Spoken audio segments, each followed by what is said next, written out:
프로큐 안 쓰시고 키리호프 쓰시는 이유가 따로 있으실까요? 어떤 부분에서 더 좋다? 프로큐는 비쌉니다. 그 키리호프는 플러그인 얼라이언스에서 세일할 때 사면은 $50도 안 되게 살 수가 있거든요. 근데 프로큐는 엄청 비싸고, 비싼 거 치고 얘보다 오히려 더 장점이 뭐가 있는지를 모르겠는 거죠. 그러니까 얘가 특별히 더 좋다 이런 것보다는 프로큐가 특별히 더 좋은 점을 모르겠다, 이렇게 정리를 할 수 있을 것 같습니다. 요즘에는 원래 제가 UAD1176 많이 썼었는데 그 용도가 그 UAD1176은 좀 더 자연스럽게 걸리는 느낌이고요.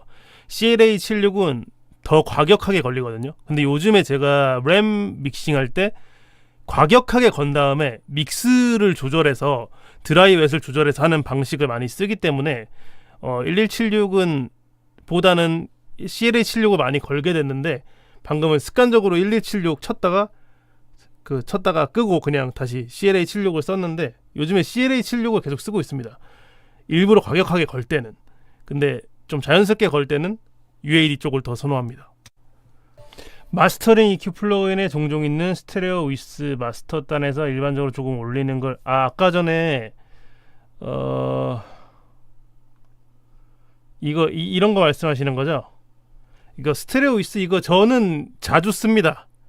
자주 쓰는데 이거를 일반적으로 쓴다라고 말씀을 드리긴 좀 애매한 게, 믹스 습관 따라서 어떤 사람들은 되게 넓게 쓰는 사람도 있고 좁게 쓰는 사람도 있잖아요. 저는 이제 믹스에 집중하다 보면 조금 항상 결과물이 좁게 나오는 편이라서 믹스버스에서 좀 이런 것들을 해주는 편인데, 애초에 막 펜 엄청 잘 나누시고 이러신 분들은 안 쓰시는 게 나을 때도 있습니다.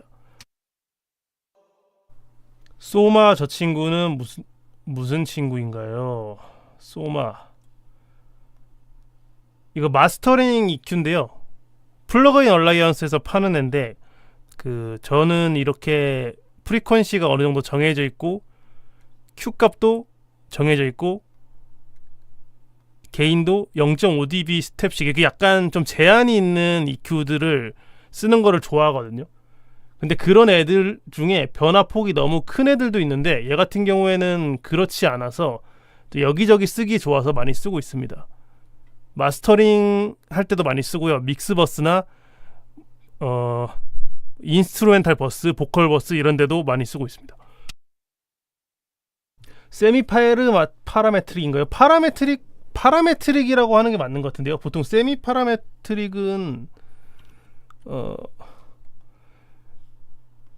이런 거를 세미 파라메트릭이라고 많이 하거든요. 이거는 그냥 파라메트릭이라고 얘기해도 될 것 같습니다. 믹스버스나 마스터 체인 궁금하다고 해주셨는데, 저 같은 경우에는 보통은 아웃보드로 하거든요. 저 영상 찍어놓은 게 있어요. 믹스버스 아웃보드 체인 해가지고 찍어놓은 거 있는데, 인더박스로 할 때는 보통 아까 보여드린 소마 EQ랑 그 컴프레서는 SSL 웨이브스 거 컴프레서, 아니면은 아이언, SPL 아이언 컴프 많이 쓰고 있습니다. 근데 저는 그런 것들보다는 이런 컬러를 주는 플러그인들을 더 중요하게 생각해서, 이런 거를 뭘 쓰느냐가 그 곡에 더 색깔을 잘 살려줄 수 있는데 결정적인 역할을 한다고 생각합니다. HE2 쓰고 계시는군요. HE2 엄청 좋죠. 저 HE2랑 베러메이커 마스터링 EQ인데, 베러메이커 마스터링 EQ는 거의 안 씁니다. 쓸 일이 별로 없고, HE2가 오히려 쓰임새가 많아요. 하이 조금 올려주거나 로우 조금 올려주거나.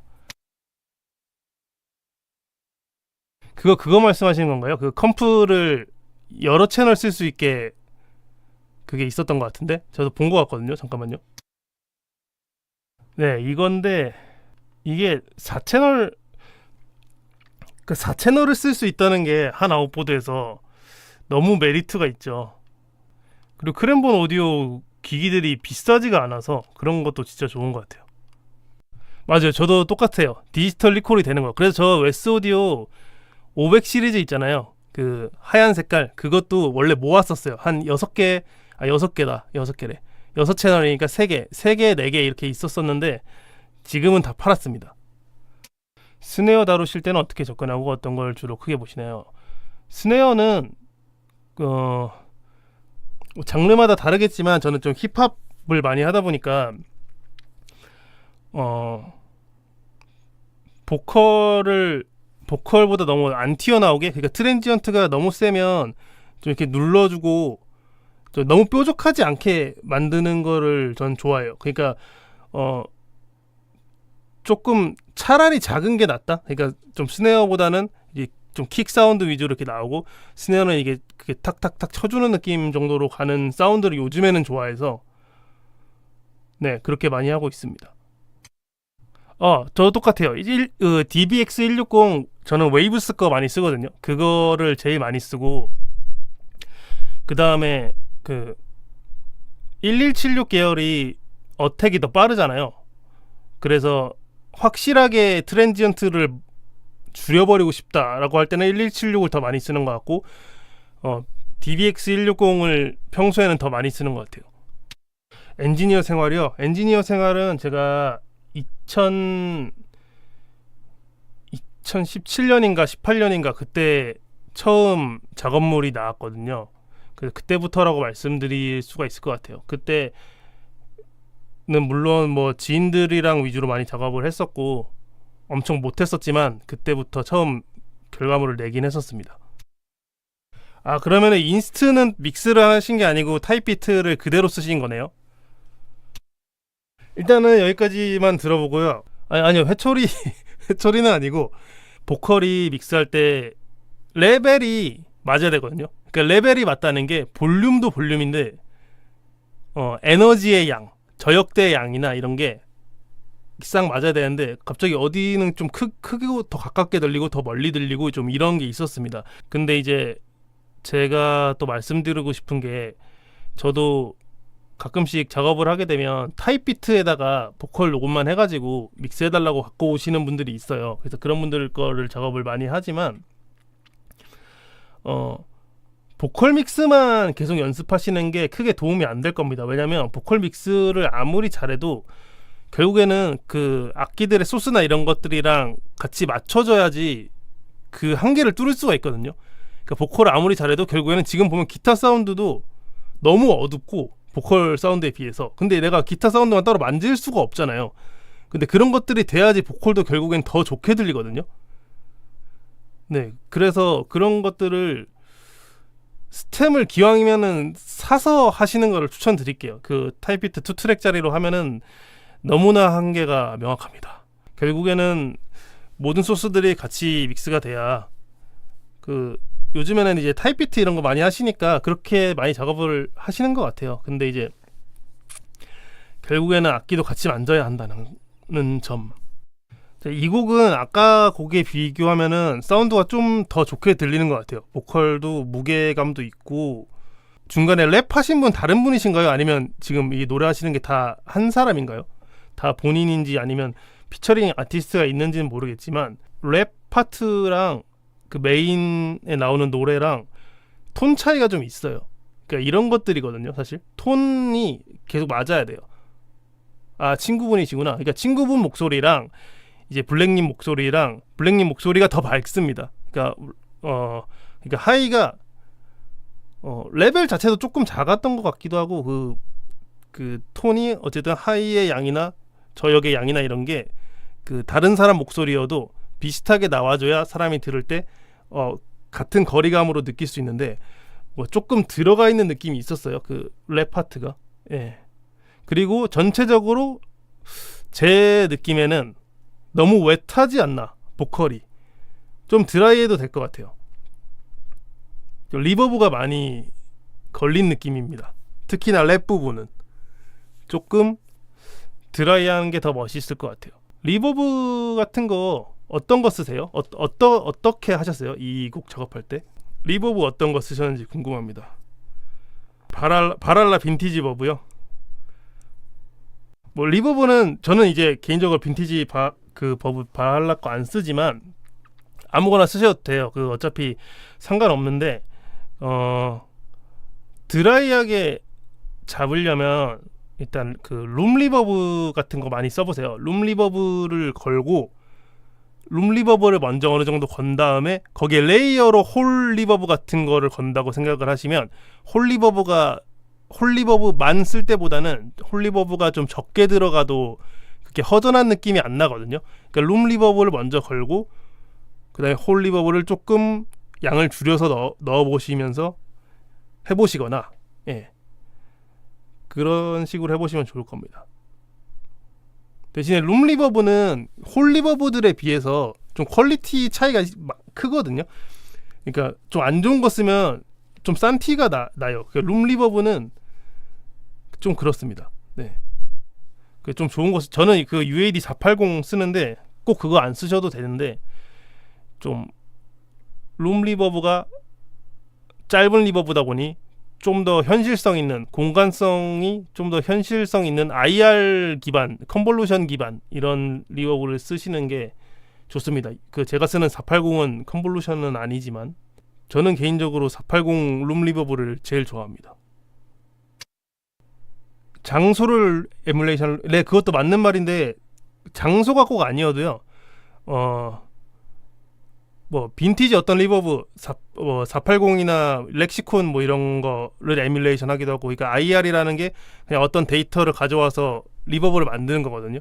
그러니까 장소일 수도 있고 아니면은 어떤 기계를, 리버브 기계를 에뮬레이션 한 걸 수도 있고, 네, 종류는 여러 가지가 있을 수 있습니다. 근데 어쨌든 좀 현실성 있는, 말씀하신 것처럼 장소를 에뮬레이션한 리버브 계열이 룸 리버브 쪽에서는 퀄리티가 좋은 경우가 많아요. 네, 여기까지만 들어보겠습니다. 그러니까 이 곡은 그 보컬의 톤 밸런스만 치면 이 곡이 제일 좋은 것 같아요. 근데 이제 역시나 아쉬운 게 인스트에서 드럼과 베이스, 808 베이스가 너무 만지고 싶습니다. 이거를 만질 수 없었다라는 게 너무 아쉽고요. 이런 게 대표적인 아쉬운 점인 것 같아요. 투 트랙 그 타입 비트로 믹스를 하게 되면 이런 거 아쉬운 점들을 고칠 수가 없다라는 게, 너무 808 베이스도 저역에서 벙벙거리기만 하고 이래서 그런 것들 좀 조정을 해주고 싶은데 그런 게 아쉬웠고, 요거는 또 공간감이나 이런 거는 딱 괜찮았던 것 같아요. 근데 하나 중간에 좀 말씀드리고 싶었던 거는 딜레이가 걸린 파트가 있었거든요, 아까. 근데 거기에 딜레이가 완전 드라이하게 나오잖아요. 그 딜레이에도 리버브를 한번 걸어보세요. 그 제가 아까 전에 여기 딜레이 샌드 채널이거든요. 지금 여기도 리버브 라움으로 보내놨죠. 그러니까 딜레이 샌드에서 또 샌드로, 딜레이 샌드에서 또 리버브로 샌드를 보내주는. 그러니까 그 딜레이도 너무 드라이하면 그 공간에서 이질감 들거든요. 이거는 근데 제 취향입니다. 그냥 막 드라이하게 하게 하시는 분들도 계시는데 저는 딜레이가 좀 이렇게 좀 떠다니는 느낌으로 리버브 걸린 걸 좋아하거든요. 그렇게 안 되면 저는 좀 부자연스럽더라고요. 인서트로 하셔도 돼요. 근데 인서트로 하면은 인서트로 하셔도 됩니다. 근데 이제 저는 샌드로 하는 거를 더 편하게 생각하는데, 왜냐면 제가 요 리버브를 썼다 치면 요 리버브 제가 세팅 만져놓은 게 있잖아요. 그럼 거기로 보내주면 그냥 이거 똑같이 쓸 수 있는 건데, 막 여기다 이거 쓰려면 여기에 뭐 인서트로 다시 복사 붙여넣기 해주고 드라이브 조절하고 막 이렇게 해야 되니까. 그리고 딜레이 자체가 레벨도 작고 그 딜레이만 솔로로 듣는 게 좀 귀찮잖아요, 세팅이. 그래서 리버브 막 인서트에 걸어놓고 드라이브 조절하고 이러는 것도 좀 저는 복잡하고 좀 어렵더라고요. 그래서 그냥 샌드로 저는 보내는 게 더 편하더라고요. 안 되는 건 아닙니다, 인서트에 거는 게. 그렇게 하셔도 되지만 샌드가 저는 편하더라. 그리고 인서트에 걸면 또 레벨 매칭도 막 작아지기도 하고, 그 드라이브의 양에 따라서 커지기도 하고. 나이가 어떻게 되시나요? 저는 91년생입니다. 91년생이면 한국 나이 36살입니다. 감사합니다. 젊어 보이십니다. 오늘은 그 믹스를 켰었는데 다음에는 뭐 마스터링도 하고, 어쨌든 오늘 하는 음악이나 다음에 라이브에서 하는 음악들은 다 제가 작업 중인 것들은 소리를 못 들려드려서 스포가 되니까, 발매되기 전은. 그래서 발매가 된 곡들 중에 그냥 아무거나 해서 이렇게 하고 있는데, 그거랑은 상관없이 질문 아무거나 해주셔도 되니까요. 편하게 들어와 주셔서 봐주시면 좋겠습니다.